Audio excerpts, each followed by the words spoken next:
a remote corner of the English countryside stood Winthrop House, a grand but decaying mansion, its history stretching back centuries. It was a topic of both fear and fascination for the townspeople of Ravensbrook. Winthrop House had changed hands many times. Most of its owners never stayed for long, driven away by the insidious whispers and chilling apparitions that plagued its hallways. It became the stuff of legends, a place where time itself seemed to warp and twist. But to Clarissa, a historian passionate about uncovering forgotten stories, Winthrop House represented a challenge.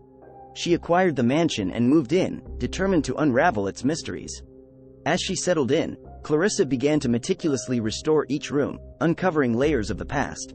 She found diaries, letters, and artifacts that hinted at a tapestry of tragic events. Each discovery unveiled a different era in the house's dark history. One diary spoke of a young woman named Eliza, who lived during the 1800s.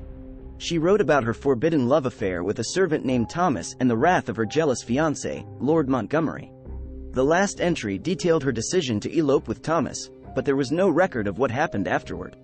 Another set of letters was exchanged between two World War I soldiers, Benjamin and Edward, stationed at the house when it was used as a temporary hospital.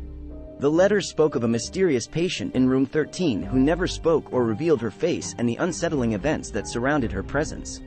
With each story she uncovered, Clarissa felt the weight of the mansion's history pressing down on her. The nights became restless, filled with echoing footsteps, distant laughter, and sorrowful cries. She would often find objects moved or misplaced. Rooms she had never entered were inexplicably lit with a flickering candlelight. But the true heart of the mansion's mystery lay in the basement. Sealed behind a heavy oak door, the basement was a maze of corridors and chambers. In one chamber, Clarissa found a grand portrait of a woman with piercing green eyes and raven black hair, her expression hauntingly familiar. The townspeople recognized her as Lady Isabel Winthrop, the original owner of the mansion, rumored to be a powerful witch who could commune with spirits. It was said that she had summoned the souls of those who had met tragic ends within the house's walls, binding them to the mansion forever. Realizing the depth of the mansion's curse, Clarissa sought help from an old medium named Agatha. Together, they performed a séance, hoping to communicate with Lady Isabel and free the trapped souls. As the séance began, the temperature dropped, and the room was filled with a spectral mist. Shadows danced on the walls, and the air grew thick with tension. The spirit of Lady Isabel manifested, revealing a tale of heartbreak and betrayal that led her to dark magic. She spoke of her lover, betrayed by his own kin, leading her to bind their souls to the house so they could be together for eternity. Moved by Lady Isabel's story, Clarissa and Agatha pleaded with her to release the souls and find peace.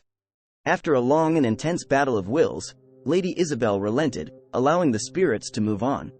The following day, Winthrop House felt different. The oppressive atmosphere had lifted, and sunlight streamed through the windows. Clarissa decided to turn the mansion into a museum, preserving its history and the stories of those who had once lived there. But even with its dark past laid to rest, the mansion never truly lost its eerie charm. Visitors often spoke of a gentle whisper in their ear or a fleeting glimpse of a figure in the corner of their eye, reminding them of the many souls that once called Winthrop House home.